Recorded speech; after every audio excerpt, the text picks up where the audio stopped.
Welcome to One with Simon Jordan, an exclusive YouTube show where you get to ask me any questions you want. They've been humiliated, they've been demasculated, they've almost been castrated. This week's subject, the dreaded European Super League.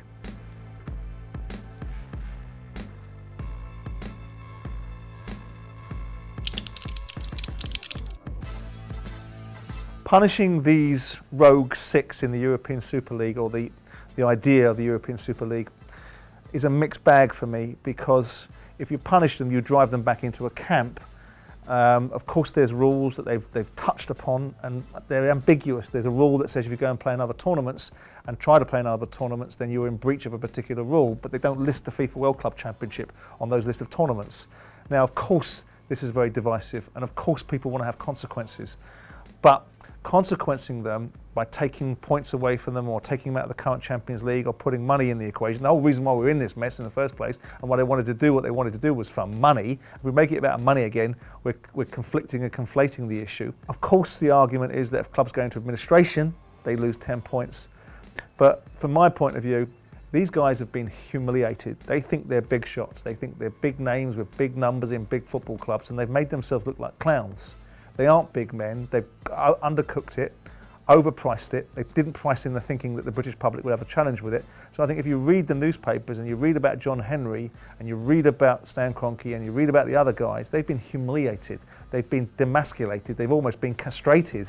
And if you look at the fact that the UEFAs of the world and the Premier League of the world are going to start moving towards protectionism and changing rules, there's enough punishment here without needing to make it sort of token gestures that really won't rattle these clubs too much.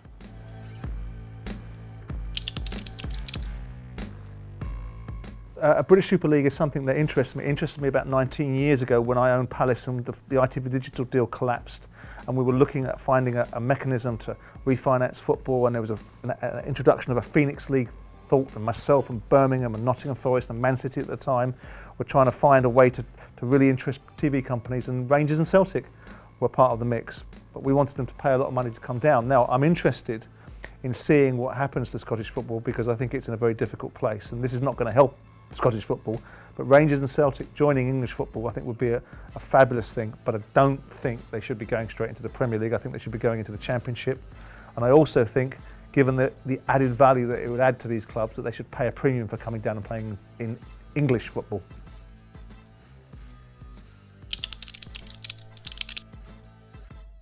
Here's a $64 million question that a lot of people won't answer, and people will come out with a populist conversation. There were 3 conversations that were going on in Premier League boardrooms around the country once this little nugget broke on Sunday, which is, how can I stop it?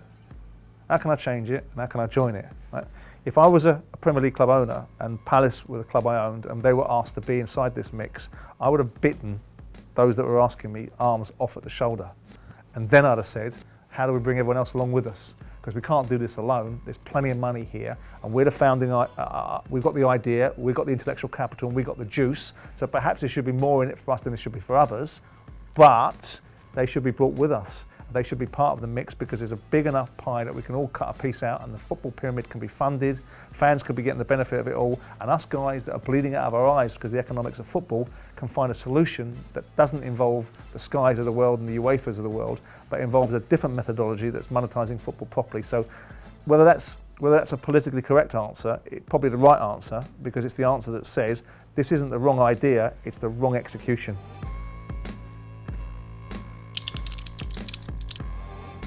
Do the government want to? The government are jumping on a populist bandwagon because they know that behind supporter outrage is voters. So they'll say whatever needs to be said right now. When the government was asked for help to bail out the football pyramid, they told it to do it on its own.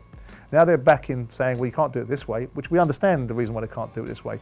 But the answer is, no, I don't think they can. I think that they can unring this bell. I think they can. The best thing the government can do, and by the way, don't forget, this country is going to have a lot of challenges coming down the pike, and the government will do anything to deflect from some of the attention that we'll have over the recent or the ensuing weeks and months that are going to come when the landscape starts to change again and the economic crisis we may find ourselves in comes home to roost. So what they can do is they can help independent regulation come in, so we can start to get proper distribution, which, by the way, Premier League means you've got to pony up some more money, because currently you're getting 91% and the other 72 clubs are getting 9%. Don't quite like that.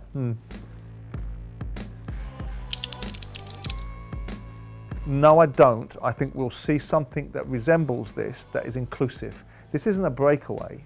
This was a reformation of the European landscape, taking it away from UEFA and making it a closed shop. It was the Premier League that was saying, if you do this, we're going to drop kick you out. So it wasn't intended to be a breakaway. People might say it was a sprat to catch a mackerel, that if you let this go on, what would go next, right?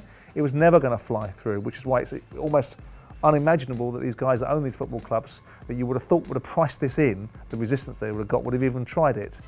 But this is not about breakaway. What could happen next is that the conventional way of broadcasting is going to change, and you'll see what I've always talked about, which is a Netflix of football, with football owning its own content and being able to broadcast its own product around the world, monetize itself properly. So not a breakaway, but definitely a reset opportunity, and a change is definitely coming.